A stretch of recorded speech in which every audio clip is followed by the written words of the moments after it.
Hello students, welcome back to the channel competition bytes.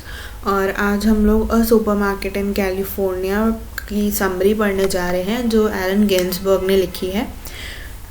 इस poem के 3 stanzas हैं। हम तीनों स्टैंजाज एक एक करके पढ़ेंगे और साथ ही साथ उनकी समरी भी समझेंगे। So stanza 1. What thoughts I have of you tonight, Walt Whitman. For I walk down the side streets under the trees with a headache, self-conscious looking at the full moon. In my hungry fatigue and shopping for images, I went into the neon fruit supermarket, dreaming of your enumerations. What peaches and what penumbras, the whole family shopping at night, aisles full of husbands, wives in the avocados, babies in the tomatoes, and you, Garcia Lorca, what were you doing down by the watermelons? Okay, so first answer में जो speaker हैं वो back road में अकेले चल रहे हैं। उनका मूड जो है वो बहुत ज़्यादा कॉम्प्लिकेटेड है और वो वॉल्ट विटमैन की पोइट्री के बारे में सोच रहे हैं। वो बहुत थके हुए हैं, वो बहुत भूखे हैं, लेकिन वो तब भी वॉल्ट विटमैन की पोइट्री के बारे में सोच रहे हैं। और ऐसा करते हुए स्पीकर एक सुपरमार्केट में एंटर करते हैं जो बहुत ही ब्राइटली लिट अप है लाइट्स से। वहाँ पर बहुत सारी फैमिलीज़ होती हैं, बहुत सारे लोग होते हैं जिन्हें पोएट एडमायर करते हैं और वो इमेजिन करते हैं स्पेनिश पोएट फेडरिको गार्सिया लोरका को वाटरमेलन्स के पीछे। इस स्टैंजा में जैसे पोएट विटमैन के बारे में सोच रहे हैं वो हमें ये बताता है कि पोएट जो है अपनी सराउंडिंग्स से बहुत ज़्यादा डिस्कनेक्टेड है। उनका माइंड पूरी तरह से पोएट्री पे फोकस्ड है और वो सुपरमार्केट में भी जब एंटर करा था उन्होंने तब वो फूड में इंटरेस्टेड नहीं थे, बल्कि वो वहाँ लोगों को एडमायर कर रहे थे ताकि उन्हें अपनी पोइट्री के लिए इंस्पिरेशंस मिले। Next stanza. I saw you, Walt Whitman, childless, lonely old grubber, poking among the meats in the refrigerator and eyeing the grocery boys. I heard you asking questions of each. Who killed the pork chops? What price bananas? Are you my angel? I wandered in and out of the brilliant stacks of canes following you and followed in my imagination by the store detective. We strode down the open corridors together in our solitary fancy, tasting artichokes, possessing every frozen delicacy and never passing the cash. So इस stanza में जो speaker है वो imagine कर रहा है कि Whitman जो है वो बहुत ही ज़्यादा अकेला है और उसके कपड़े बहुत गंदे हैं और वो जिस ग्रोसरी स्टोर में या जिस सुपरमार्केट में वो खड़े थे वहाँ के वर्कर्स से वो अजीब अजीब से क्वेश्चंस पूछ रहे हैं, जैसे कि पॉर्क चॉप्स को किसने मारा या कि तुम क्या मेरे एंजल हो। जो स्पीकर है वो ये सब इमेजिन कर रहा है और इसके बाद वो ये इमेजिन करता है कि विटमैन जो है वो आगे आगे चल रहा है और स्पीकर उसे फॉलो कर रहे हैं। वो ये भी इमेजिन करता है कि विटमैन और स्पीकर को सुपरमार्केट का एक सिक्योरिटी गार्ड फॉलो कर रहा है।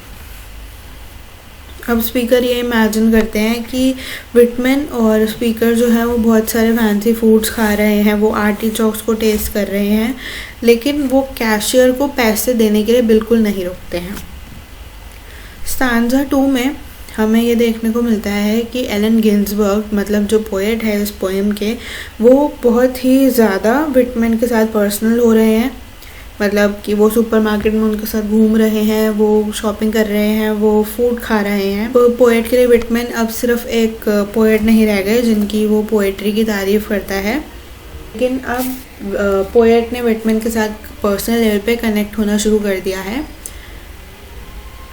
पोएट के लिए विटमैन अब एक वो इंसान है जो उसके साथ बैक रोड्स पे घूमता है, किसी की पोएट्री को ड्रीम करता है और इन सब सिमिलैरिटीज़ की वजह से पोएट ने जब विटमैन को लोनली ओल्ड ग्रबर या आइंग दी ग्रोसरी बॉय कहा था तो अब जो ये लाइंस हैं, अब ये लाइंस जो हैं ये अब हमें ऐसा लग रहा है कि फ्रेंडशिप में बोली गई हैं, ना कि वो पोएट विटमैन को ब्लेम कर रहे हैं। स्टैंजा 1 में विटमैन पोएट के लिए एक इन्फ्लुएंसर थे या पोएट थे जिनसे वो बहुत ज़्यादा इन्फ्लुएंस हुए हैं और स्टैंजा 2 में विटमैन उनके बहुत अच्छे फ्रेंड बन जाते हैं।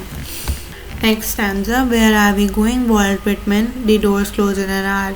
Which way does your beard point tonight? I touch your book and dream of your day in the supermarket and feel absurd.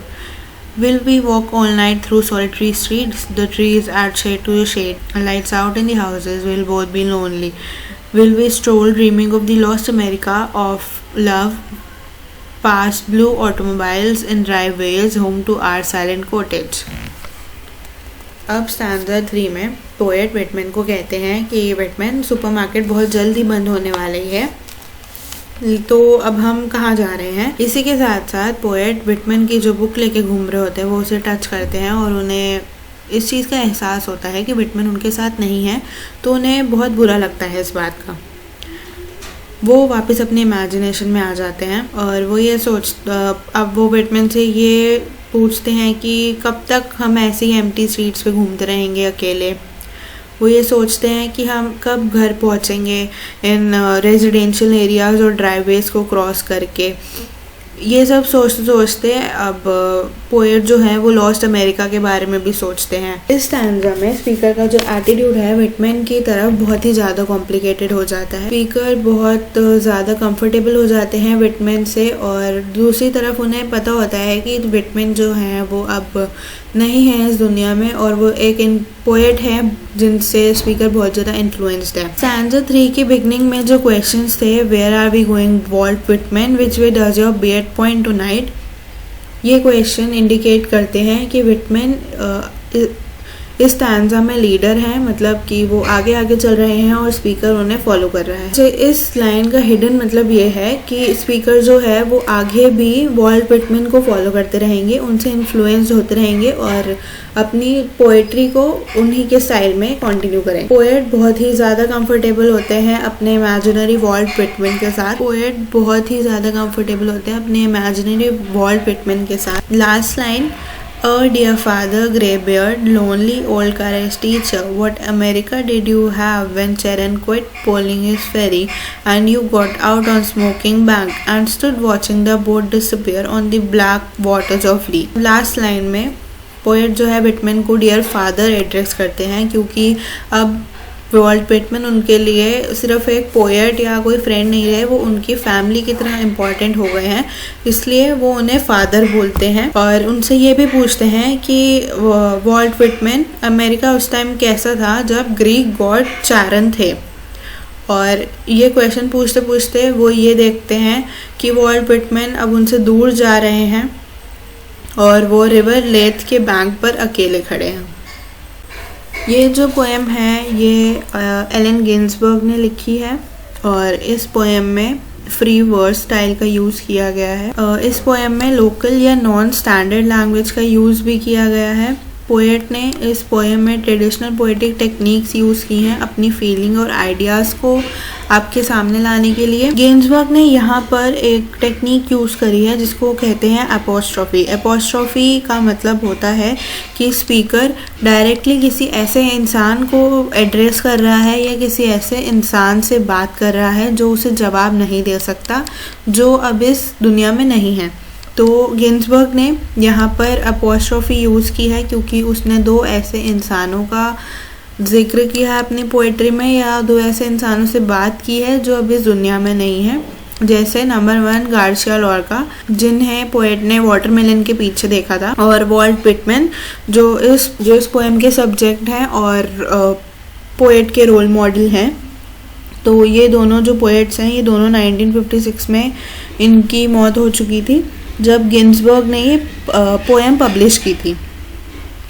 Okay students, सो आज के लिए इतना ही। मुझे लगता है आप लोगों को ये पोएम समझ आई होगी, और अगर आप लोग इस चैनल पर नए हैं तो प्लीज़ सब्सक्राइब कीजिए।